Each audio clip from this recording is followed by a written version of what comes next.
Hey guys, welcome back to Homie Crypto.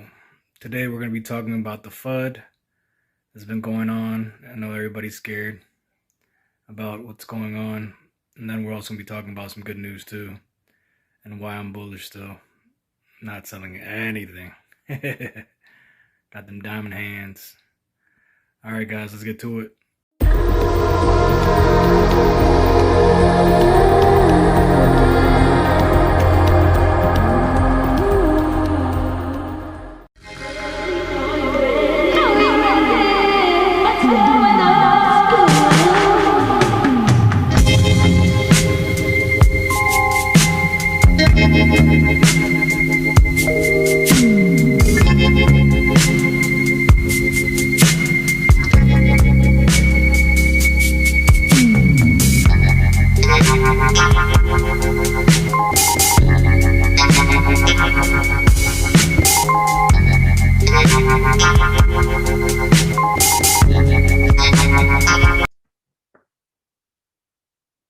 All right, guys, welcome back. So let me get my screen share going. So we're going to start off with the Bitcoin FUD. All right. So go to Twitter. You got Elon Musk has the Bitcoin sign with the emoji of a breakup, a heart being broken. So he's breaking up with Bitcoin pretty much. He posts a meme. I know I said it wouldn't be over between us if you quoted another Linkin Park song, but I found someone else. Him. So in the end, it didn't even matter. That's a Linkin Park song pun.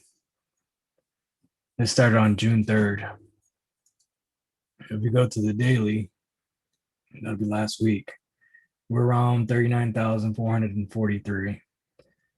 That brought us down to about 3411. So about 5K drop. So he pretty much started this drop because we were about to break out to the upside. Now I'm gonna show you more FUD. U.S. officials recovered 2.3 million in crypto used to pay ransom in Colonial Pipeline. So when they held the Colonial Pipeline, they hacked it. They held it hostage for a week. Everybody was freaking out about gas. They rushed over. There was shortages on gas. Let's play this for you.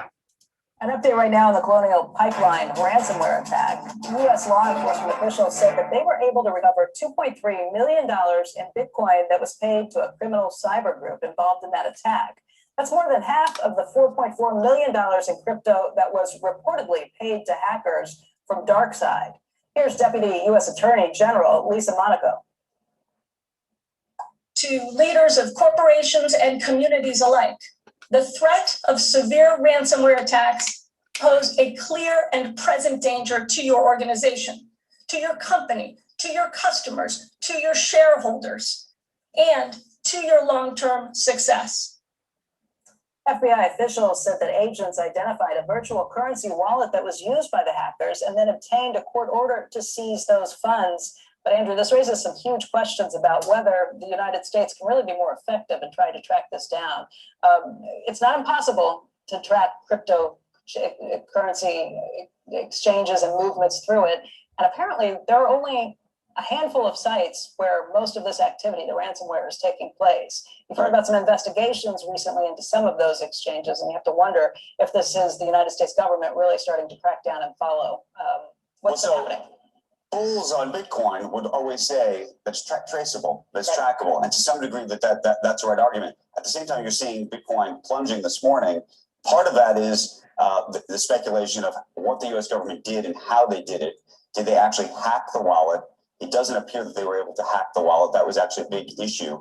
But what they did appear to do was effectively take over the server where the wallet actually existed, and then effectively, arguably, would have hacked that, I assume. I don't know how you would have done that, but that seems to be what's putting pressure on Bitcoin this morning. So maybe the vault was safe, but what was around the vault, not so safe? It's like if you were to take over the whole bank. If you were to take over the whole bank, what happens? I don't know, but I think that's putting pressure now on Bitcoin. And the question is, should it?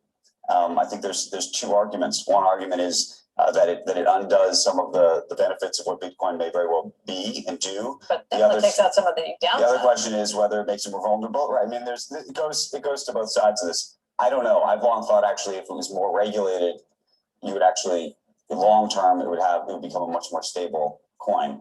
So, all right.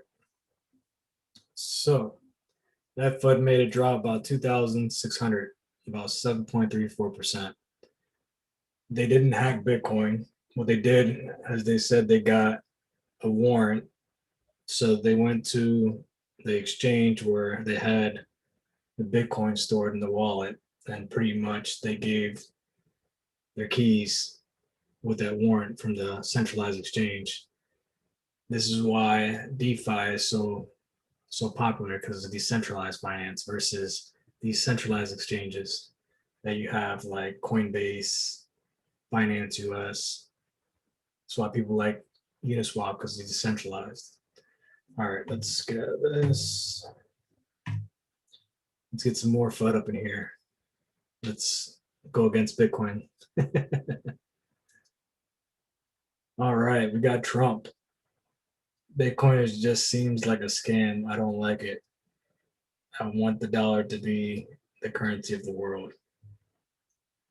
Let's play this. So not at this moment. I think it's high. So I have not invested in the stock market at this moment. I have in the past, but I have not at this moment. I think it's high. Bitcoin, I just seems like a scam. I was surprised. With us, it was at 6,000 and much lower. I don't like it because it's another currency competing against the dollar. Essentially, it's a currency competing against the dollar. I want the dollar to be the currency of the world. That's what I've always said. Okay, one last question. You don't like Bitcoin? You wouldn't invest in Bitcoin? Do you invest in the stock market at this moment? So not at this moment. I think it's high. So I have not invested in the stock market. Have you noticed how they block Trump from everything before? Facebook, Twitter, the news, but now that it's fun about Bitcoin, they put them up. You gotta love that, don't you? All right. So the US dollar, let's go to the national debt. So this is the debt clock, usdebtclock.org. Right now we're right here, 86 trillion. Not even my kids could pay this off. This is crazy. Now I'm gonna show you Bitcoin supply. Right now, Bitcoin supply is at 18.73 million. Total is gonna be 21 million. And each Bitcoin could be broken up into fractionals. So one Bitcoin broken up is 100 million Satoshis. So if every millionaire in the world would try to buy a full Bitcoin, they can't. That's why, and every 4 years, these blocks get cut in half. So it makes it deflationary, not inflationary. I know you notice when you go shopping, meat's doubled, coffee's gone up 30%, lumber's going up like 80%. It's just crazy. A lot of inflation starting to hit because we keep doing these stimulus packages. All right, let's go to some bullish news now. Amazon's looking to hire a blockchain staffers with experience of DeFi. DeFi is decentralized finance. That's the abbreviation. So Amazon's trying to get into crypto now. Let's see who else is trying to get in. Apple's looking for crypto experience and alternative payment job posts. So looks like Apple's trying to get in.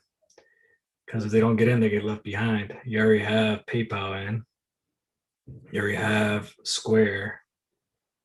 So you have a lot of companies already in the crypto. These guys being left behind. Now, for some real bullish news. El Salvador to make Bitcoin legal tender, a milestone in monetary history.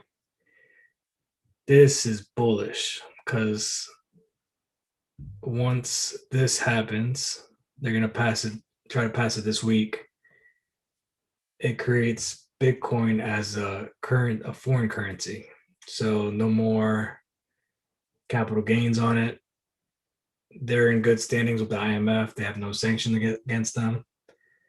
So they're also prepping because they know the dollar's going down. You got other countries like Russia and China. China making their own central bank digital coin, their CBDC, to go against the dollar. Then you have Russia dumping the dollar. There's a lot going on. So this started the floodgates now, because once one country goes in, let's go to Twitter real quick. You have other countries now supporting Bitcoin. So first it started with Bukele, the president. Now you have Colombia, Brazil, Paraguay, Argentina, Panama, Mexico, and Ecuador. Looks like South America's starting to follow. Once these countries come in, it's going to pretty much the world currency. It's going to be world's currency. It's already accepted in a lot of places. Now let's go to the charts real quick. So with the FUD earlier that we saw on CNBC about the pipeline, we dropped from 36,900 down to 31,100. So right now the low is still 30,262. We are under the 50 moving average. We are under the 21, which is kind of bearish. But we have gained some momentum from the low today. Right now, we're probably up about $2,000. We're only negative 39 bucks now. So all this FUD is trying to bring down Bitcoin because they're getting a lot of bullish news right now. If they wanted to ban Bitcoin, they can't. They'll have to shut down the internet around the world. What Bitcoin does, it's the people's money. Banks can't, government can't go into it. It's encrypted, so they can't they can't print them unanimous amounts of, money. They would have to ask the people for money if we went with this standard. So no more supplying wars, embargoes on other countries. It blocks a lot. So I didn't sell any of mine. I kept all my Bitcoin, kept all my crypto. I'm still going to be holding. I'm bullish crypto. Crypto's not going anywhere. I barely have any fiat. I'm all in stocks and crypto. That's all I'm in. All right, guys. I know this one's video is a little bit longer than usual, but I just wanted to get my view on this FUD. All right, guys. I'll catch you guys on the next one.